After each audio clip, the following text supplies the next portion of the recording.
Hi, so today we are going to be talking about a hot topic question. And the question is it too late to buy a home in Salt Lake City, Utah? And we're gonna go ahead and get started right now.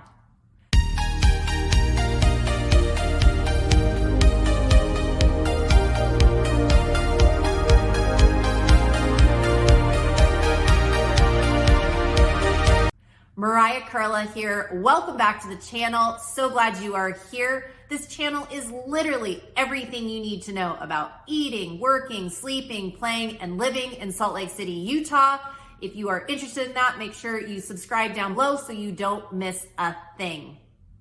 We love hearing from people like you who are looking to make a move or relocating. We absolutely love helping them. So feel free to give us a call, shoot us a text, or send us an email, and we'd love to help you in that process.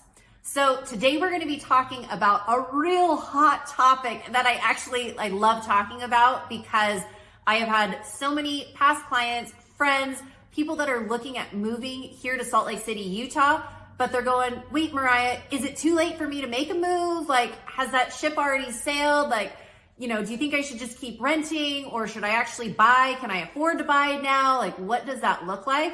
So today I'm going to share with you 4 things about why it is not too late to move to Salt Lake City, Utah.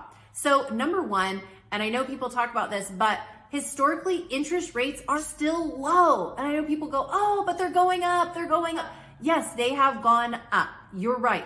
When we were having interest rates of 2% or 3%, like that is not, it's not a normal, those are not normal interest rates. But because we had those interest rates for so long, it felt normal, right? It's kind of like when you start getting into the groove of stuff and you experience something for a certain amount of time, it just feels normal. And then, you have a setback or, something happens and then it changes. I love running. I'm an avid runner. And so I can make this running analogy of, I'll go running for miles and miles and miles and day after day and week after week and month after month. And then all of a sudden I'll get an injury. I'll pull a muscle or, something will happen.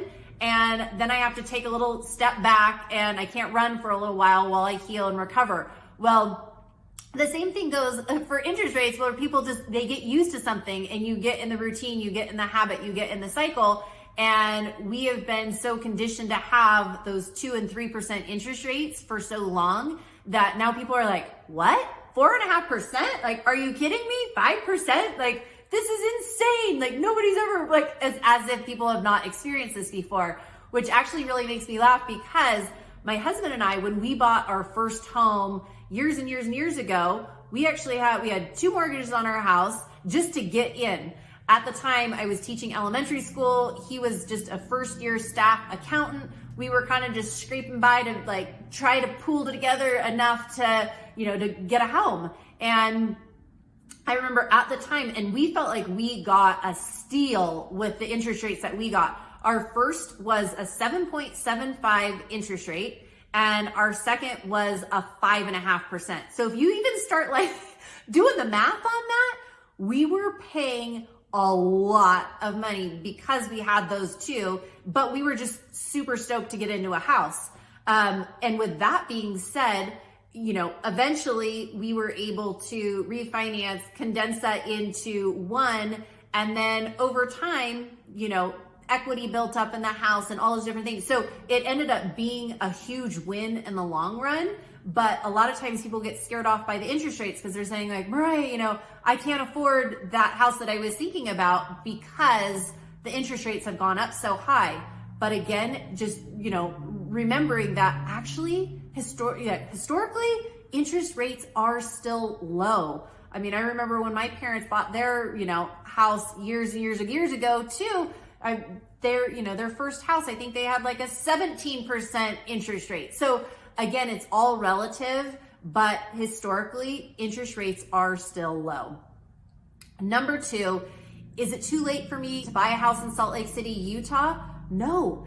Number 2 is rents have gone sky high here in Salt Lake City, Utah. So the price to rent a house now has increased drastically from where it was before. So if you're kind of on the fence of like, oh, maybe I'll keep renting or maybe I'll buy, like if the numbers make sense, if the numbers end up making sense, I would seriously take a deep dive and look into that, because those prices for rent, like I said, have gone up so much that you probably, if you could make the numbers work, would be better off buying, purchasing a house, because instead of renting, you're gaining equity. You get to do what you want with your house. You're going to have, like, eventually, like I said, you're building that equity. But I always like to say too, you're paying down the principal. So without even really realizing it, you have like a built-in piggy bank where you are saving money every single month if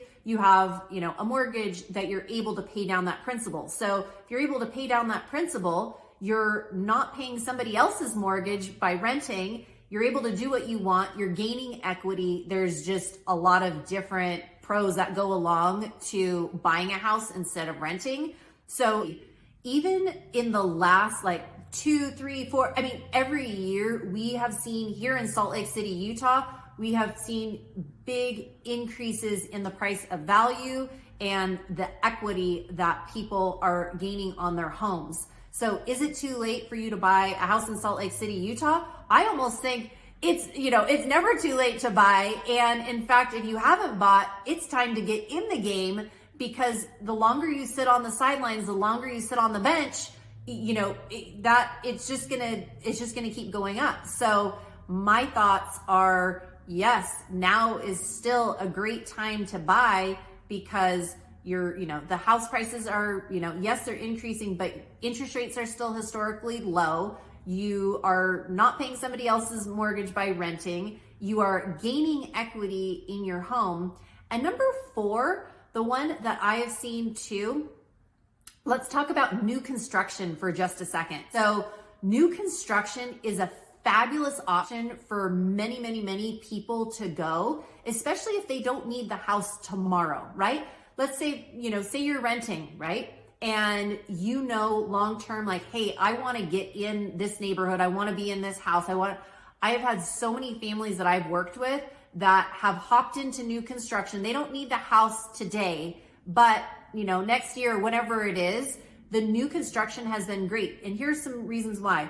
Many times they will have like a preferred lender that they use, and that preferred lender will oftentimes take care of the closing costs. They will take care of all the extra fees that are associated with that loan, whether it's a construction loan moving forward. They'll take care of a lot of those costs. So initially, you'll need to put your down payment, but going all the way through that build process, you're not out any money until your house closes, and then you take on the responsibility of the mortgage and all of that. So new construction, I have found, has been a fabulous option for many, many home buyers. In addition to that, many times you don't have to compete with a cash offer, right? So many people are getting discouraged going, oh, Mariah, I was one of 4 offers. I was one of 5 offers. I was one of 10 offers, right? And I'm getting beat out every time by somebody's cash offer. Well, a lot of times new construction, you don't need to have, you don't have to have a cash offer. And in fact, you don't even have to have 20% down in a lot of these new construction builds. So a lot of them, you can 5, 10, 15% down.